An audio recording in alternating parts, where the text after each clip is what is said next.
आजरा तालुक्यातील पूर्व पश्चिम भागात वन्य प्राण्यांचा उच्छाद, हत्तिवडे परिसरात बिबट्याचा तर घाटकरवाडीत हत्तीचा त्रास।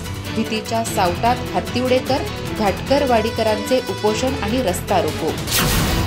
आजरा तालुक्याचा पूर्व आणि पश्चिम भाग सध्या वन्य प्राण्यांच्या उच्छादाने त्रस्त झालाय। तालुक्याच्या पूर्व भागातील हत्तिवडे शिवारामध्ये बिबट्याच्या पाऊलखुणा आढळून आल्या असून काही ग्रामस्थांनी प्रत्यक्ष बिबट्याला पाहिल्याचं सांगितलं आहे।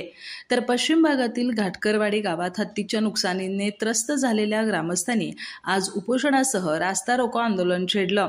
एकूणच तालुक्यात वन्य प्राण्यांच्या वाढत्या हालचालींमुळे निर्माण झालेल्या भीतीचा आणि नुकसानीचा परिणाम स्पष्ट दिसतोय। हत्तिवडे परिसरात बिबट्याच्या पाऊलखुणा आढळल्यानं या भागात त्याचा वावर अधोरेखित झालाय।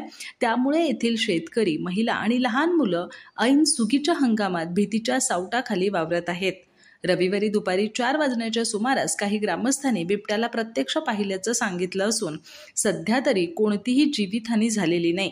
तरीही वन विभागाने ग्रामस्थांना खबरदारी घेण्याचं आवाहन केलंय। दरम्यान तालुक्याचा पश्चिम भाग हत्तीप्रवण असल्यानं घाटकरवाडीत हत्तीकडून पिकांचं मोठ्या प्रमाणावर नुकसान होतंय।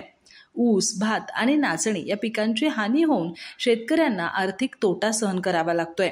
गावाच्या हद्दीतच हत्तींचा कायमस्वरूपी वावर निर्माण झाला असून संध्याकाळच्या सुमारास ते थेट वस्तीपर्यंत पोहोचत आहेत। या समस्येकडे वन विभागाने वारंवार कळवूनही कोणतीही ठोस कार्यवाही न झाल्यानं ग्रामस्थांचा संयम सुटला आणि आज सकाळपासून घाटकरवाडी ग्रामस्थांनी उपोषणासह बांदा संकेश्वर महामार्गावर रास्ता रोको करून शासन आणि प्रशासनाचं लक्ष वेधण्याचा प्रयत्न केला।